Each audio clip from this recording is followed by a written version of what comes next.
La antigua Roma fue tanto la ciudad de Roma como el estado que fundó en la antigüedad. La civilización romana, de origen latino, se formó en el siglo VII a.C. a partir de la agrupación de varios pueblos de la Italia central.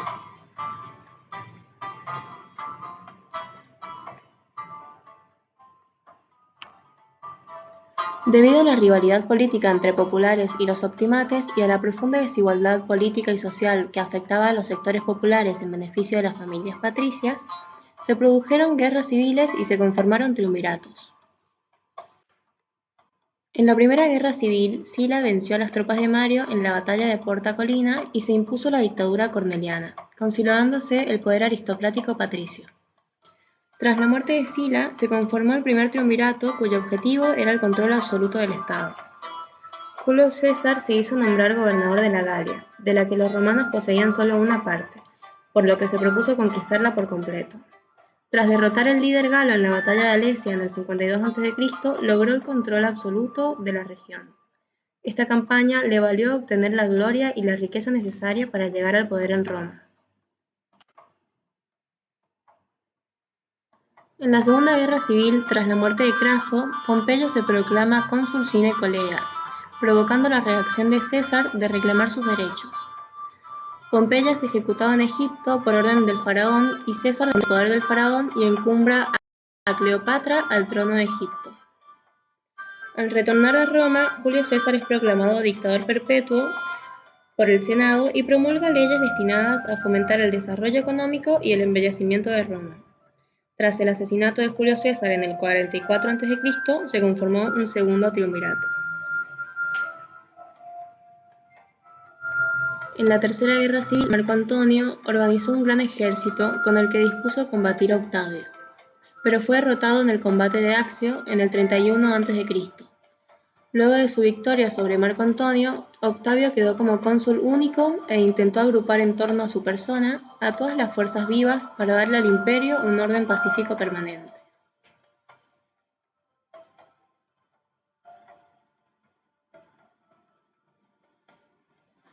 El carácter romano se forjó durante los primeros años republicanos de lucha, cuando la constante amenaza de las tribus vecinas obligaba a los granjeros a estar siempre dispuestos a tomar las armas. Tal situación de alerta continua desarrolló en aquellos primeros romanos un arraigado sentido de la disciplina y de la responsabilidad patriótica, y un temperamento serio y circunspecto. Se la puede llamar a Roma como la primera ciudad que creó el sentimiento de pertenencia a una nación debido al gran apego a la tierra que tenían. Tenían un espíritu práctico, eran eficaces y disciplinados. Tenían un sentimiento de obediencia ciega a quien tenía la autoridad. Esto era fundamental en el campo militar, ya que el ejército romano fue uno de los más eficaces y mejor organizados del mundo.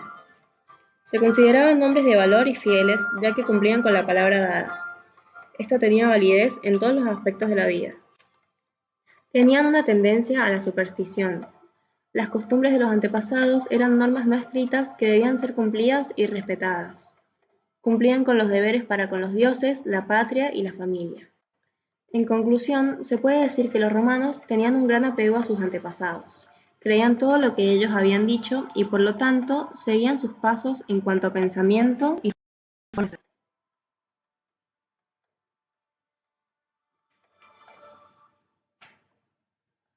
El estoicismo es la capacidad o la fuerza de voluntad de un individuo para controlar sus sentimientos o emociones.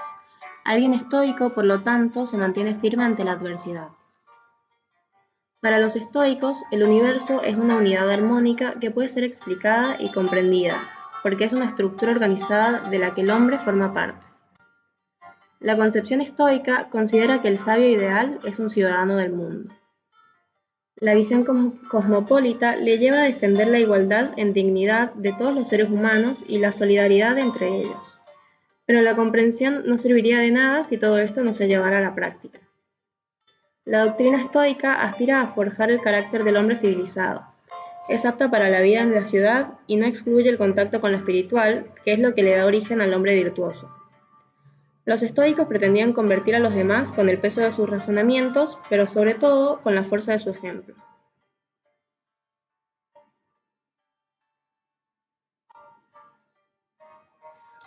Por otro lado, se puede notar una gran desigualdad en la sociedad romana muy notoria, ya que ésta se encontraba dividida en 3 estamentos o clases sociales.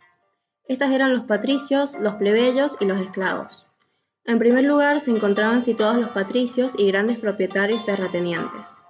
Esta era la clase más alta de la sociedad y tenían el poder político, religioso y económico.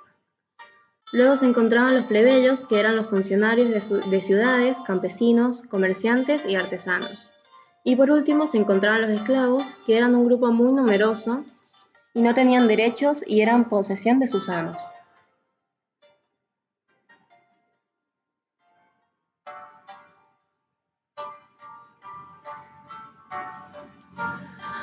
A medida que la ciudad de Roma iba extendiendo su control a toda la península, se fue generando en los romanos una enérgica determinación de propagar por el resto del mundo las ventajas del derecho romano y del gobierno republicano. La expresión mental de Roma está sujeta al derecho, ya que su mirada se orienta al encuadre social. Al nacer el derecho romano, se dictaron leyes a favor de la clase más baja y se asentaron los derechos que la defendían. De esta forma incluso consiguieron representación en el Senado. En medio de esta evolución política, la guerra volvió a llamar a la puerta de los romanos. Esta vez fueron los latinos, los cuales Roma derrotó una vez más. A la larga, el derecho de gentes, más flexible, sustituye al de la urbe, con un notorio progreso moral. Ya no se lo trataba al hombre como ciudadano, sino que se lo trataba como individuo. En la organización política romana se puede distinguir que la máxima autoridad del imperio era el emperador, quien concentraba todo el poder político y estaba a cargo de los asuntos militares, legislativos, religiosos y judiciales. El Senado actuaba como consejero del emperador, pero no tenía suficiente poder para tomar decisiones. Por otro lado, las asambleas se mantuvieron como una tradición romana desde la época de la República, pero no tenían poder efectivo.